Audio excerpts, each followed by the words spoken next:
Gjykata e Lartë Federale e Brazilit urdhëroi arrestimin e Ervin Matës, ndërsa shteti shqiptar kërkon ekstradimin e tij. Urdhri sipas mediave braziliane u lëshua më 11 mars, por vendimi u zbardh më 23 shtator. Dekretoi arrestimin paraprak të Ervin Matas, duke urdhëruar lëshimin e një urdhër arresti, përmbushja e të cilit duhet i komunikohet menjëherë kësaj gjykate supreme, Ministrisë së Drejtësisë, Interpolit dhe përfaqësisë diplomatike të shtetit të interesuar, urdhërojnë autoritetet braziliane.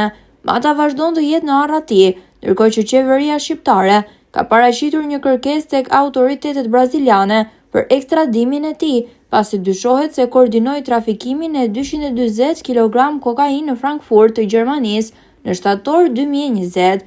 Ai është shpallur në kërkim në nëntor të vitit 2023 me urdhër të SPAK për pjesëmarrje në një grup të strukturuar kriminal me aktivitet në fushën e trafikimit të lëndëve narkotike nga Amerika Latine në Europë. Në këtë grup kriminal prej 11 personash të dërguar në gjyq me dosjen Metamorfoza 2 të përfshirë janë dhe ish-nëndrejtori i policisë së Tiranës, Erzen Breçani dhe djali i tij, Eralbi Breçani.